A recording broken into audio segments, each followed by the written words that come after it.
Yes, guys, welcome back to the channel. The Premier League season is upon us. There is 5 days till the Premier League season starts. Till we see Manchester United versus Fulham kick off on a beautiful Friday night. We have our Friday nights back. So what better way to piss off people than to do a Premier League prediction? A standing prediction. Who's going to get relegated? Who is going to get the Champions League places? Who's going to make it into Europe? Who is going to win the league? All these questions are unanswered. And I am here to provide my opinion. I deliberately wore my Real Madrid top just to emphasise once again, I do not support any English team. I only support Real Madrid.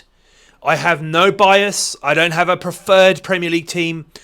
I really don't care who wins the Premier League. So let's start with the bottom of the league. Now, it's all too easy at the beginning of every season to say that the 3 promoted teams will get relegated. A lot of people said that last year, and they were right. And unfortunately, I can't see a world that we live in where all 3 promoted teams do not get relegated. But in 20th place, I am going to go for Ipswich. What McKenna has achieved at Ipswich has been nothing short of remarkable. He's been absolutely brilliant. Back-to-back promotions is so difficult, especially coming up from League One to the Championship. There is such a jump in quality, in the turnaround of matches, in opposition coming down from the Premier League. So what he has done has been nothing short of phenomenal. I just personally think back-to-back promotions followed by escaping relegation in the Premier League may be a step too far for Ipswich. I actually hope I am wrong. I hope that I'm proven wrong. I really do mean that from the bottom of my heart. But I can't see a world in which Ipswich stay afloat in the Premier League. Most of their team is still the surviving team from their first League One promotion and Championship win. So, unfortunately, I think that Ipswich will finish bottom of the table. But they could be superseded by Leicester or Southampton, who I both think will struggle next season. Now, Southampton, I think, will struggle from a point of view that their team just isn't good enough. I don't think they've got the players in required to keep them in the Premier League. And with Leicester, I just feel that they are about to get bent over and get a heavy point deduction, and they're not going to be able to recover from it. That's just personally what I think. I know a lot of people were like, oh, they've lost Maresca, their promotion championship winning manager. What kind of effect this is going to have on them? I actually think Steve Cooper's a better fit for a team that's trying not to go down over a Maresca, who possibly would have not nudged on playing expansive out from the back football in a league where if you do not have the players and you're coming up against better teams, forward-thinking teams that play on the front foot, you're going to struggle. We saw it with Burnley last season. Company died on his sword. Fair play to him. But I think Steve Cooper gives them a better chance of escaping relegation. Now, I'm going to caveat that with, if Leicester do not receive the deduction, which they almost certainly are going to receive it, then there's a real possibility that they will stay up, because I think they still have a good enough squad to get some good results against teams in and around them, and even a few scalp off the bigger teams, the top 6 or 10 teams. But if they get this deduction, you're looking maybe, I don't know, anywhere between sort of a 6 and a 10 that Everton got. Are they going to have enough within them to get to a 45, 50 point season in which 6 to 10 points don't really matter? I don't think so. Which then leads me on to my next point. If Leicester don't get the deduction, then I'm almost certain Forest are going to go down. They're flirting with relegation in recent seasons. The only reason they did not get relegated last season was because the 3 promoted teams finished on such less points, it was almost impossible for them to go down. So I'm putting Forest in 17th. Absolutely certain that if Leicester don't get a point deduction, or if Southampton or Ipswich just string some good momentum together, then Forest are going to go down. It's hard to think of that when they have players like Callum Hudson-Odoi, Morgan Gibbs-White, Elanga, Chris Wood, who is useful for a goal as ever in the Premier League. But I just think they look far off what's required in a Premier League team, and I can see them flirting with relegation yet again. So I'm putting Forest in 17th for now. 16th, 15th and 14th I think can be intertwined, but at 16th I've gone for Brentford, 15th Wolves and 14th Everton. Brentford, a lot relies on whether Ivan Toney is sold to one of the major players in the Premier League. Then I can see a world in which Brentford are really struggling to stay in the league. I know they signed Thiago. He has picked up an injury, unfortunately, and that could see him out for a good few matches. Next, we have 15th. In 15th, I have Wolves, purely just because I don't think they've recruited that well. I think last season they did have good bouts of form, and then losing Pedro Neto is a massive thing for them. I know that he was injured for a lot of last season, but when he did play and when they played very well, a lot of good things came through Pedro Neto. So I'm going for Wolves in 15th. 14th at Everton.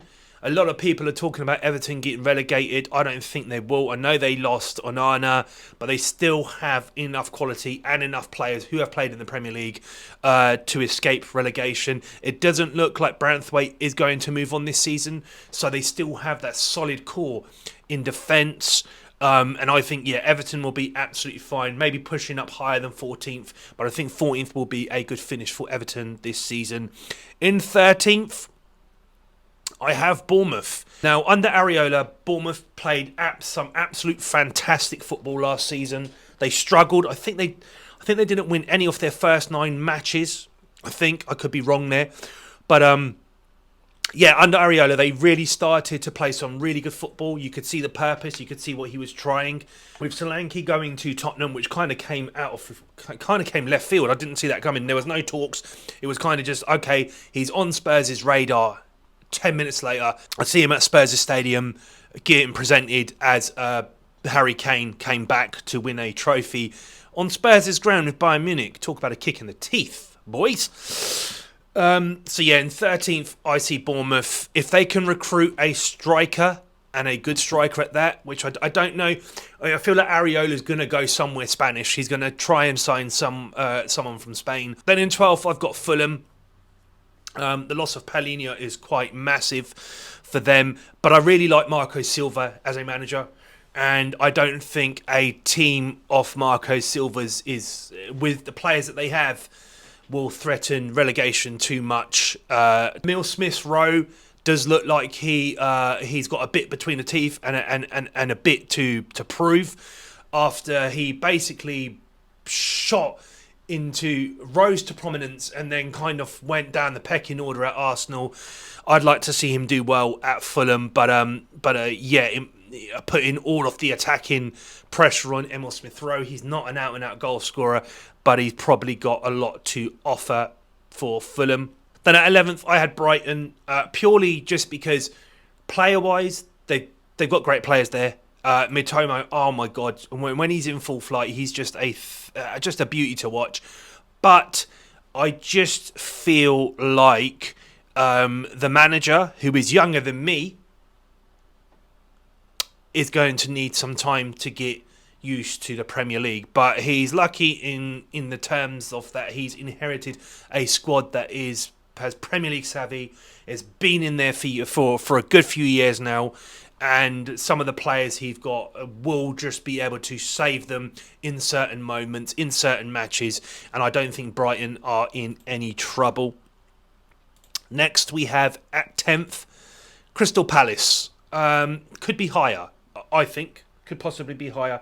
It all depends how many of their star players they retain. So obviously we know Elise has gone to Bayern Munich.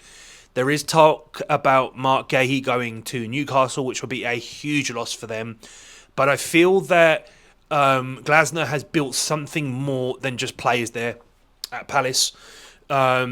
He's got the absolute best out of Mateta. Eze was playing absolutely sublime underneath him, obviously with his partner in crime, Elise, who has unfortunately moved on to Bayern Munich. But I think Palace can push on this season, and I don't think a 10th place is out of the realms for them. Now in 9th, and I was tempted to put them lower, and I think that this club is going to be the first club to lose their manager. I'm going for Chelsea. I hope I'm wrong, really, because when you see one of the big uns so far down the pecking order and in such turmoil, it's not always nice to see, to be honest. But they've looked a mess in pre-season. I have no clue why they signed Pedro Neto. They have attacking players everywhere apart from the one place where they really struggle, which is a fucking striker. And Maresca is trying to get them to play football in a way that they don't have the players to play it. So I can see Chelsea possibly finishing lower than 9th, but I think I'm going to give them the benefit of the doubt, and I'm going to say in key matches they will have key players who are able to get them out of trouble, but they're not going to be able to string a week on form and performances to get themselves and drive themselves up the table. So Chelsea for me are in 9th. In 8th place, I'm going for Aston Villa. Now I know that's going to seem harsh, and I apologise, Villa fans, but hear me out. Just hear me out. You're now going to be playing Champions League football this season. Now I know that Villa were in Europe last season, and they would have actually travelled way more miles than they will for the Champions League, because you're not going to be going to places like Azerbaijan. You're not going to be going to places on the other side of Europe on a Thursday night and then playing on a Sunday. But you wouldn't expect Villa to challenge massively in the Champions League, right? No disrespect to them, but it's their first time back in the Champions League for I don't know how many fucking years. And losses hurt. Losses absolutely hurt. Losing football matches hurts. Losing momentum hurts. And I can see a place and time this season where Villa might go to a Real Madrid, or go to a Barcelona, or go to an Inter Milan, get beat, and then come back, and then they're on the low from that loss, and then that carries on into the weekend.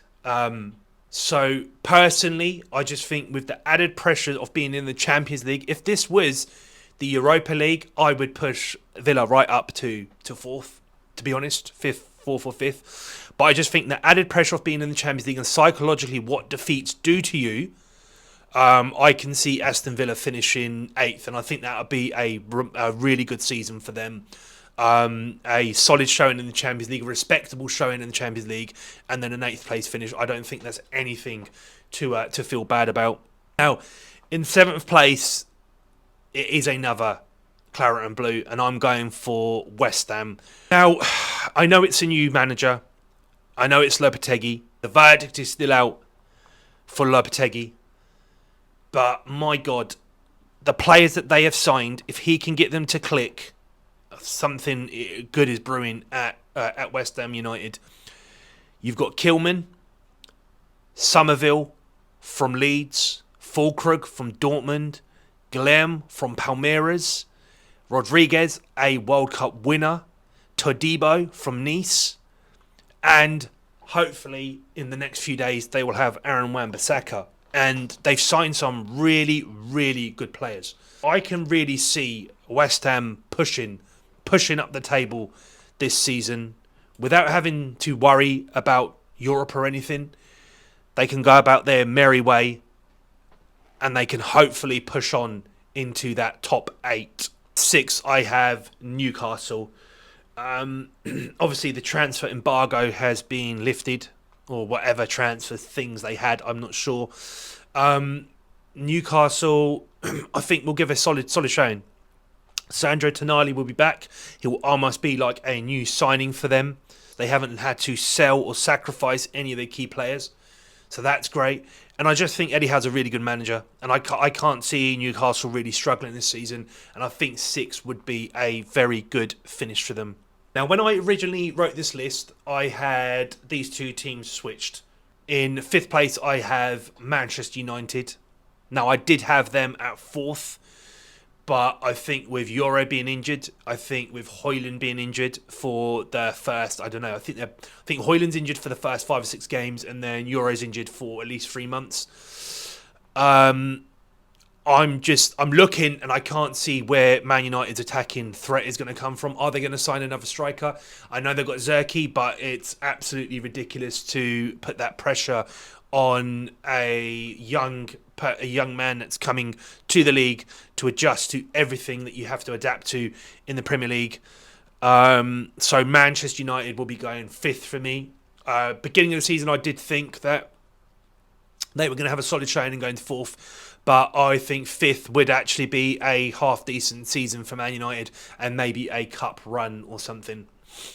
In 4th, I'm going for Spurs. I think the signing of Dominic Solanke was absolutely fantastic bit of business. I can see him scoring goals. I can see him being involved in build-up play. I can see him releasing the likes of Maddison, Son, Johnson, Kulusevski. I think Spurs will be a very exciting team to watch. It's clear that Ange Postecoglou had a certain striker in mind and what he wanted. And I think Dominic Solanke is right now in and around his prime. He's going to be pushing for a World Cup spot in 2 years' time, and no better team to do it and to showcase his ability than Tottenham, really. Attractive football, fast-paced football. I can see a good season for Spurs on the horizon, and I think 4th place is a fair assessment of that. In 3rd place, I'm going for Arne Slot's Liverpool. I just think there's going to be an adjustment process. Pre-season, Mohamed Salah's looked as good as ever. Jota's looked great. Diaz has looked fantastic. Nunez smashed the Copa America apart, even though obviously the verdict is still out for Nunez. But I just see talent there. I know he's really rough. But I just see talent there. And I just see a striker that causes chaos, and whatever it is, he will get goals, he will get misses. But yeah, I think the football that they're playing under Slot is quite good. I thought he was going to require more time for them to adapt, but they're all professionals. And again, the core of the team is still there from when Klopp left last season. So I think Liverpool, I don't think they'll challenge for the title. Not seriously anyway, in terms of dragging it out into the latter stages of the season. But I think they will finish comfortably 3rd place. Then obviously we have the top 2. If you've been paying attention, it's Man City and it's Arsenal. Man City vying for their 5th title in a row. Unprecedented. The Farmers League. It's not a Farmers League because it's so competitive and anyone can win. And Man City are making a mockery of it. And if they win this season, would have won 7 of the last 8 seasons. This is Scottish Premier League shit. This is Celtic. This is Bayern Munich. Guys, come on. Just admit it. Well, anyways, I personally don't think Man City are going to win the league. And not because of the fact that they've lost anyone in particular, or the fact that 5 might be out of reach. I just think it's Arsenal's time. I feel like it's Arsenal's time. I feel like Calafiori was a brilliant signing for them. fuck me, just on looks alone. Anyways, Calafiori's a brilliant signing for them. Things were really ticking at Arsenal last season. There's obviously the argument of whether, without a striker, can they win? They ran Man City all the way to the last game of the season without a striker. I think they go again without a striker. I'm looking at the strikers that are available, and I don't see who Arsenal are going to buy. Will they get Osimhen? Will they go for Osimhen? Will they eventually sign Ivan Toney? That looks like that's kind of gone by the way now. But yeah, personally, I think Arsenal will end up winning the league this season. I feel like this may be Guardiola's last season in English football, and obviously he's going to want to go out on a high. How do they replace Julian Alvarez? Because as much of a bit part player as he was, he came up with some really, really key goals in his time at Man City. I thought it might be Neto, but obviously Chelsea pipped them to that. So how do they replace Alvarez? I don't know. And De Bruyne's, obviously, he doesn't look like what De Bruyne used to look like. So, yeah, we'll see. Probably Man City will end up winning the league. But I just personally think that Arsenal will take that transitional step up and win. So there it is, guys. What do you think? Again, I don't mean to offend anyone's club. I'm just giving you my opinion. If you like it, you can agree. If you don't like it, you can tell me. Let me know in the comments how you think the table's going to plan out. I personally cannot wait for the season to start. As ever, if you're still watching this, please like, subscribe, share, do whatever you need to do. Press the little notification in the side. And I look forward to joining you soon when I give my round 1 prediction.